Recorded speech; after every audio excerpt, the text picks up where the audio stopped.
ನಮಸ್ಕಾರ.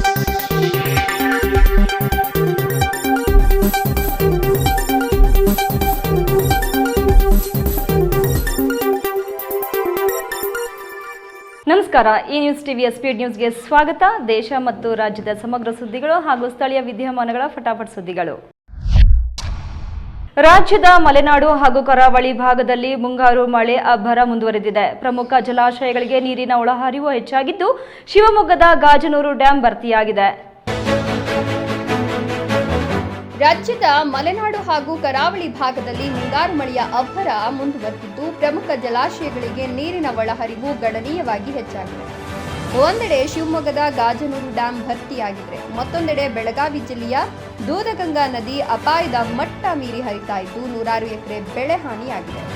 ಇಂದು ಅಂದರೆ ಜುಲೈ 9ರಂದು ಯಾವೆಲ್ಲ ನದಿಗಳ ನೀರಿನ ಒಳಹರಿವು ಎಷ್ಟಿದೆ ಎಂಬುದನ್ನು ಇಲ್ಲಿ ಹೇಳಲಾಗಿದೆ.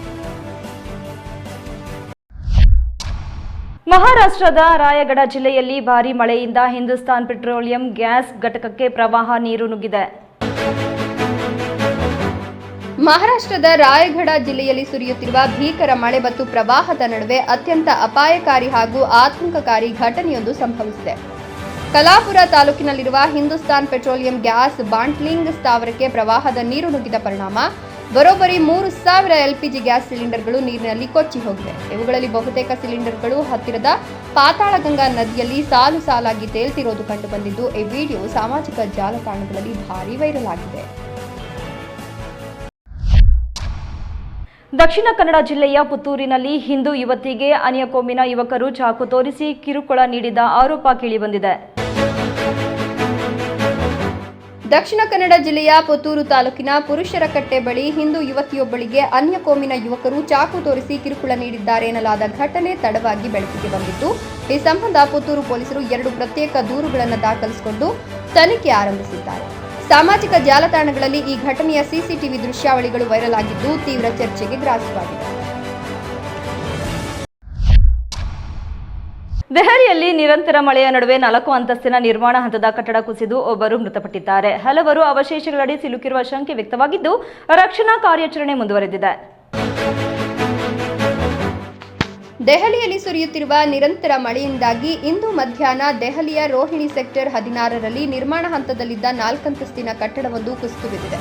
ಈ ಭೀಕರ ದುರಂತದಲ್ಲಿ 41 ವರ್ಷದ ವ್ಯಕ್ತಿಯೊಬ್ಬರು ಸಾವನ್ನಪ್ಪಿದ್ದಾರೆ. ಕಟ್ಟಡದ ಮಾಲೀಕ ಸೇರಿದಂತೆ 4 ಜನರು ಇನ್ನು ಅವಶೇಷಗಳ ಅಡಿಯಲ್ಲಿ ಸಿಲುಕಿಕೊಂಡಿರಬಹುದು ಅಂತ ಅಧಿಕಾರಿಗಳು ಆತಂಕ ವ್ಯಕ್ತಪಡಿಸಿದ್ದಾರೆ. ಅವರಿಗಾಗಿ ಶೋಧ ಕಾರ್ಯಾಚರಣೆ ಮುಂದುವರೆದಿದೆ.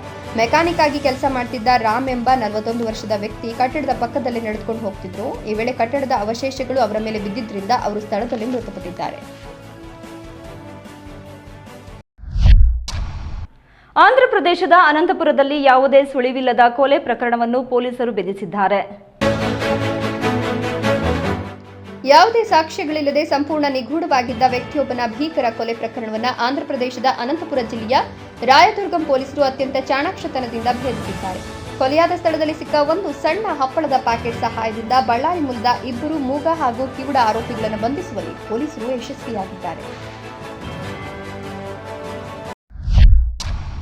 ಯಾದಗಿರಿ ಜಿಲ್ಲೆಯ ಸರ್ಕಾರಿ ಶಾಲೆಯ ದುರಸ್ತಿ ಮತ್ತೊಮ್ಮೆ ಬಯಲಾಗಿದೆ. ಒಂದೇ ಕೊಠಡಿಯಲ್ಲಿ 1ರಿಂದ 5ನೇ ತರಗತಿಯ 70ಕ್ಕೂ ಹೆಚ್ಚು ಮಕ್ಕಳು ಶಿಕ್ಷಣ ಪಡೆಯುತ್ತಿದ್ದು, ಮೂಲ ಸೌಕರ್ಯ ಕೊರತೆ ವಿರುದ್ಧ ಪೋಷಕರು ಆಕ್ರೋಶ ವ್ಯಕ್ತಪಡಿಸಿದ್ದಾರೆ. ಸರ್ಕಾರ ಸರ್ವರಿಗೂ ಶಿಕ್ಷಣ, ಸರ್ಕಾರಿ ಶಾಲೆ ಉಳಿಸಿ ಅಂತ ಕೋಟಿ ರೂಪಾಯಿ ಜಾಹೀರಾತು ನೀಡುತ್ತವೆ. ಆದರೆ ರಿಯಾಲಿಟಿ ಮಾತ್ರ ಬೇರೆಯೇ ಇರುತ್ತದೆ. ಬಡ ಮಕ್ಕಳ ಅಕ್ಷರ ಕಲಿಯುವ ಜಾಗ ಹೇಗಿರುತ್ತೆ ಅನ್ನೋದಕ್ಕೆ ಶೈಕ್ಷಣಿಕವಾಗಿ ಹಿಂದುಳಿದ ಯಾದಗಿರಿ ಜಿಲ್ಲೆಯ ಈ ಶಾಲೆಯೇ ಸಾಕ್ಷಿ.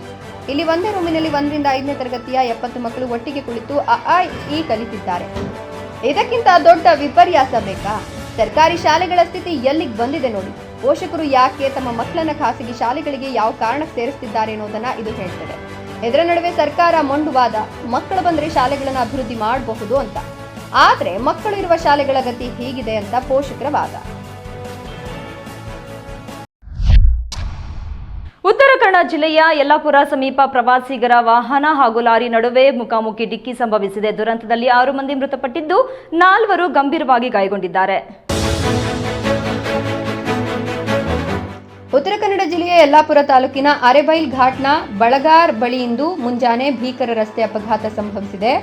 ಪ್ರವಾಸಿಗರು ಪ್ರಯಾಣಿಸುತ್ತಿದ್ದ ತೂಫಾನ್ ಕ್ರೂಸರ್ ವಾಹನ ಹಾಗೂ ಲಾರಿ ನಡುವೆ ಸಂಭವಿಸಿದ ಮುಖಾಮುಖಿ ಡಿಕ್ಕಿಯಲ್ಲಿ 6 ಜನ ಸ್ಥಳದಲ್ಲಿ ಸಾವನ್ನಪ್ಪಿದ್ದು 4 ತೀವ್ರವಾಗಿ ಗಾಯಗೊಂಡಿದ್ದಾರೆ.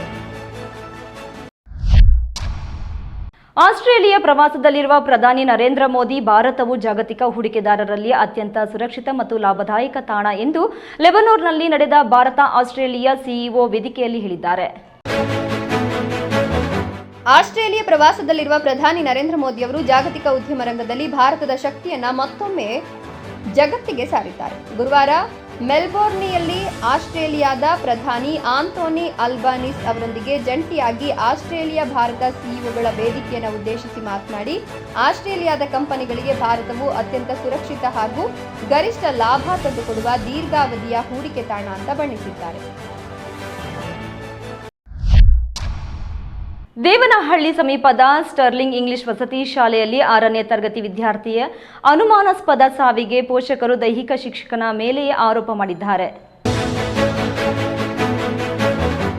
ದೇವನಹಳ್ಳಿ ಸಮೀಪದ ಸ್ಟರ್ಲಿಂಗ್ ಇಂಗ್ಲಿಷ್ ವಸತಿ ಶಾಲೆಯಲ್ಲಿ 6ನೇ ತರಗತಿ ವಿದ್ಯಾರ್ಥಿಯ ಅನುಮಾನಾಸ್ಪದ ಸಾವು, ದೈಹಿಕ ಶಿಕ್ಷಕನ ಹಲ್ಲೆ ಹಾಗೂ ರನ್ನಿಂಗ್ ಶಿಕ್ಷೆಯಿಂದ ವಿದ್ಯಾರ್ಥಿ ಮೃತಪಟ್ಟಿದ್ದಾನೆ ಅಂತ ಪೋಷಕರ ಆರೋಪ ಕೇಳಿಬಂದಿದೆ. ಶಾಲೆಗೆ ಮುತ್ತಿಗೆ ಹಾಕಿದ ಕುಟುಂಬಸ್ಥರು ದೈಹಿಕ ಶಿಕ್ಷಕನ ಮೇಲೆ ಹಲ್ಲೆ ನಡೆಸಿ ತೀವ್ರ ಆಕ್ರೋಶ ವ್ಯಕ್ತಪಡಿಸಿದರು. ಇನ್ನು ಪರಿಸ್ಥಿತಿ ಉದ್ವಿಗ್ನಗೊಂಡ ಹಿನ್ನೆಲೆಯಲ್ಲಿ ಪೊಲೀಸರು ಮಧ್ಯಪ್ರವೇಶಿಸಿ ಲಘು ಲಾಠಿ ಪ್ರಹಾರ ನಡೆಸಿದರು. ಈಶಾನ್ಯ ವಿಭಾಗದ ಡಿಸಿಪಿ ಸ್ಥಳಕ್ಕೆ ಭೇಟಿ ನೀಡಿದ್ದು ತನಿಖೆಯ ಭರವಸೆ ನೀಡಿದ್ದು ಬಾಗಲೂರು ಠಾಣೆಯಲ್ಲಿ ಪ್ರಕರಣ ದಾಖಲಾಗಿದೆ.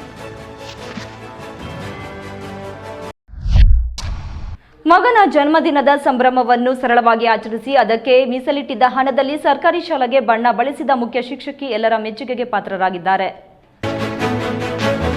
ಇತ್ತೀಚಿನ ದಿನಗಳಲ್ಲಿ ಸರ್ಕಾರಿ ಶಾಲೆಗಳು ಅಂದ್ರೆ ಮೂಗು ಮುರಿಯೋರೇ ಹೆಚ್ಚಾಗಿದ್ದಾರೆ. ಮೂಲಸೌಕರ್ಯಗಳ ಕೊರತೆ ಎಂಬ ಕಾರಣಕ್ಕೆ ಪೋಷಕರು ಖಾಸಗಿ ಶಾಲೆಗಳತ್ತ ಮುಖ ಮಾಡ್ತಿದ್ದಾರೆ. ಆದರೆ ಇಲ್ಲೊಬ್ಬರು ಮುಖ್ಯ ಶಿಕ್ಷಕಿ ತಮ್ಮ ಸ್ವಂತ ಮಗನ ಜನ್ಮದಿನದ ಆಚರಣೆಯ ದುಂದುವೆಚ್ಚಕ್ಕೆ ಬ್ರೇಕ್ ಹಾಕಿ ಆ ಹಣದಲ್ಲಿ ತಾವೇ ಸೇವೆ ಸಲ್ಲಿಸುತ್ತಿರುವ ಶಾಲೆಗೆ ಬಣ್ಣ ಬಳಿಯುವ ಮೂಲಕ ಇಡೀ ಸಮಾಜಕ್ಕೆ ಮಾದರಿಯಾಗಿದ್ದಾರೆ. ಶಾಲೆಯ ಗೋಡೆಗಳಿಗೆ ರೈಲ್ವೆ ಡಬ್ಬಿಯ ರೂಪ ನೀಡಿ ಸರ್ಕಾರಿ ಶಾಲೆಗೆ ಹೊಸ ಕಳೆ ತಂದಿದ್ದಾರೆ.